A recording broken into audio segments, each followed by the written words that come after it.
Is A intelligence failure ಅಂತ ಅನ್ಸುತ್ತೆ.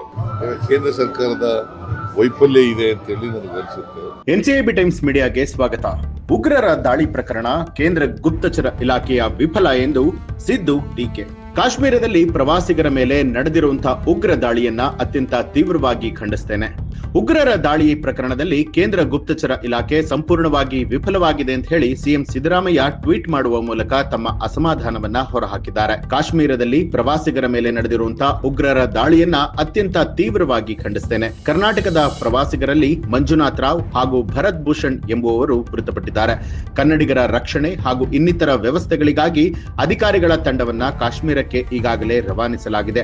ಅಲ್ಲದೆ ಕಾಶ್ಮೀರಕ್ಕೆ ತೆರಳಿರುವಂತಹ 40ಕ್ಕೂ ಅಧಿಕ ಕನ್ನಡಿಗರನ್ನ ವಿಶೇಷ ವಿಮಾನ ವ್ಯವಸ್ಥೆಯನ್ನ ಮಾಡಿ ಸುರಕ್ಷಿತವಾಗಿ ಕರೆತರೋದಕ್ಕೆ ಕಾರ್ಮಿಕ ಸಚಿವರಾದ ಸಂತೋಷ್ ಲಾಡ್ ಅವರನ್ನ ಕೂಡ ಕಾಶ್ಮೀರಕ್ಕೆ ಕಳುಹಿಸಲಾಗಿದೆ. ಇನ್ನು ಉಗ್ರರ ದಾಳಿ ಪೂರ್ವ ನಿಯೋಜಿತ ಸಂಚು, ಅಮಾಯಕರ ಪ್ರಾಣ ಹತ್ಯೆ ಮಾಡಿರುವಂತಹ ಈ ಒಂದು ಘಟನೆ ಅತ್ಯಂತ ಖಂಡನೀಯ.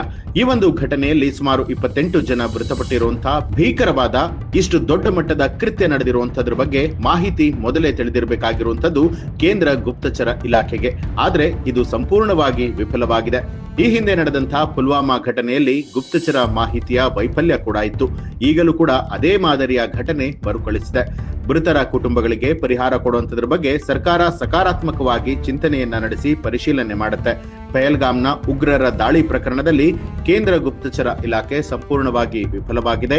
ಭಯೋತ್ಪಾದಕರನ್ನ ನಿರ್ಮೂಲನೆಗೊಳಿಸುವ ಜೊತೆಗೆ ದೇಶದ ಜನರಿಗೆ ಭದ್ರತೆ ನೀಡುವಂತಹ ಕಾರ್ಯವನ್ನ ಕೇಂದ್ರ ಸಮರ್ಥವಾಗಿ ನಿರ್ವಹಿಸಬೇಕು ಅಂತ ಹೇಳಿ ಸಿಎಂ ಸಿದ್ದರಾಮಯ್ಯ ಅವರು ಟ್ವೀಟ್ ಮಾಡುವ ಮೂಲಕ ಕಿಡಿಕಾರಿದ್ದಾರೆ. ಇನ್ನು ಈ ಒಂದು ಮಾಹಿತಿಯ ಬಗ್ಗೆ ತಮಗೆ ಏನನ್ನಿಸ್ತು ಅನ್ನೋದನ್ನ ಕಮೆಂಟ್ ಮಾಡಿ ತಿಳಿಸಿ. ಹಾಗೆ ಯಾರೆಲ್ಲ ಇನ್ನೂ ಕೂಡ ನಮ್ಮ ಚಾನೆಲ್ ನ ಸಬ್ಸ್ಕ್ರೈಬ್ ಮಾಡಿಲ್ಲ, ತಪ್ಪದೇ ಸಬ್ಸ್ಕ್ರೈಬ್ ಮಾಡಿ, ಬೆಲ್ ಐಕಾನ್ ಒತ್ತಿ.